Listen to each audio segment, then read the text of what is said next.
Hawker and Grahame Morris for some more reaction to this. Grahame Morris, you've been an observer and a participant in politics for many years. You've not, however, seen anything like this before, I'm assuming.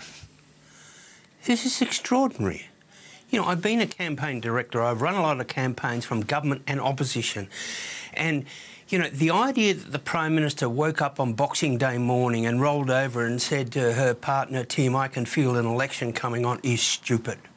Somebody advised her to do this, and whoever it was ought to be given the tea duties or the toilet duties for the election campaign. Why? Because it's somebody who has never run a campaign in Australia or a national campaign.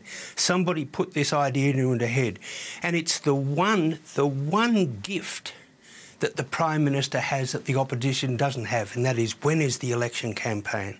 And she's handed that lock, stock and barrel, this lovely gift to the opposition, to Tony Abbott. There are only ever 3 or 4 dates that it could be. This just... Look, it could have been anywhere from the beginning of August until the end of October in reality. But you've got football grand final times, and even this is on preliminarily blinking rugby league and Aussie rule grand final time. But you know, if I were a state secretary of the Labor Party, I'd have really dropped my bundle today that somebody at the national campaign level does not know what they're doing. You know, You reckon the advantage is that great? It is that great. And I've done it myself from both sides. That now Simply because you can catch the other mob offside and they're not ready with their ads and That's all. right. And now Tony Abbott and Brian Loughnane, campaign director, and the whole Liberal team can plan the pre-selections. They can plan when they put the ads to where. They can plan their campaign launch day. They can plan their movements around the country. Well, it is a magnificent gift. And somehow or other the Prime Minister is listening to the drongos in the Labor Party, not the real campaigners, or she'd have never done this. Bruce Hawker, is it that great an advantage to keep up your sleeve and to yourself when the election will be? Yeah, as a general rule, I think it is a big advantage, and I find myself somewhat in agreement with Grahame about that. It is the one big thing that you can hold over the other side. And of course, what happens in the lead up to campaigns is that when you're on the opposition side, you're always wondering when the election's going to be happening, so you have to plan your advertising around the issues of the moment. If things change, then you have to go and trash all that and start again. So it is a significant advantage of a tactical nature that she's given up by calling the election at the time that she has. So do you think this was a mistake today? Well, yeah, I've yet to see the argument that says this is a really great move. I can see that it gives her an opportunity to say, look, we're in the business of governing, and that nasty Tony Abbott's in the business of campaigning. The trouble is, I think what we're going to see is a lot of really good governing going on from the western suburbs of Sydney and from marginal seats in Brisbane, Melbourne and everywhere else in an election year. So I struggle to see the great value in it, I've got to say. What does it do internally? Does it lock in Julia Gillard's leadership of Labor?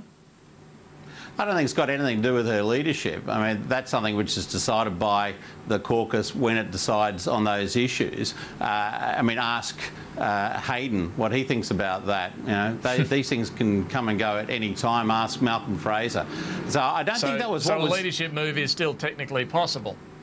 Well, technically, yes, but don't infer from that there's one going to happen, because I don't think there is. What I was going to say is I don't think this is what was motivating them. I think it was more about saying, look, we're going to go ahead with strong policies focused on, on the issues that matter to Australians, and Tony Abbott's going to go out there and campaign, and we're not going to be doing that, and so we're going to get brownie points from the electorate for doing that. I'm yet to be convinced that that will work out the way they want it to do. I hope it does, for obvious reasons, but I think it is new ground. I think also it would be difficult for her to say, we're going to spend the next 6 months in the business of governing, and not saying when the election was going to be held. So she is sort of seeing off that line of attack which would come from the opposition and from other interests by announcing it well in advance. But well, yeah, this is the thing. It's designed, and it does, in this guessing game that goes on every election year, Grahame. and it does put some more pressure on the opposition to release policies. I don't think it changes one blinking thing for the opposition. If I were Tony Abbott, I would change not one thing. All I do now is I put election date on day zero and just work backwards. Nothing's going to change. But the flexibility is gone. Let's say the Prime Minister gets to early August and she's 4 points behind in the polls. She's now got to call the election. You know, and it means all of that period in September, all of those front pages are pinched from her because of the football grand finals and the football finals. So she cannot make up that sort of ground. So she has to go into the campaign in front and pinch all the front pages off Tony Abbott. Now, the way she's going, she's not going to go into the campaign in front.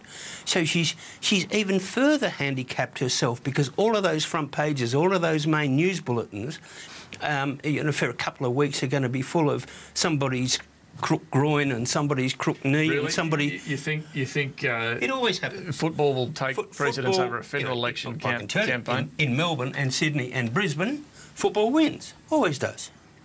Well, Bruce? I'm not really certain that the people can't chew gum and think at the same time. You know, I think they can actually follow the footy and election campaigns. And I've been in election campaigns where at the end of it we thought, oh, the football season was a great advantage, and other times when we thought it actually hindered us. So, you know, I think it's 6 of one, half a dozen of the other on that front.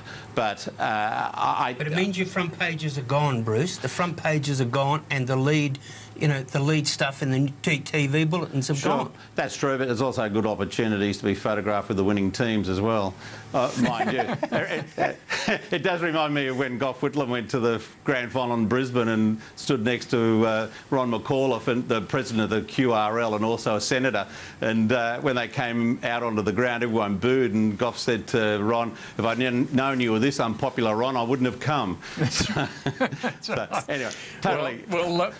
Well, at least we won't be speculating about the election date on this program for the rest of this year. We'll see what sort of campaign momentum ebbs and flows over the next 8 months. I do think it might be wishful thinking for the Prime Minister to expect that this won't be a year of campaigning but a year of governing. I think it'll be a good mixture of both. Bruce, Hawker, Grahame Morris, we'll have to leave it there, but thank you and look forward to talking to you again very soon. After the break, we'll be talking to a panel of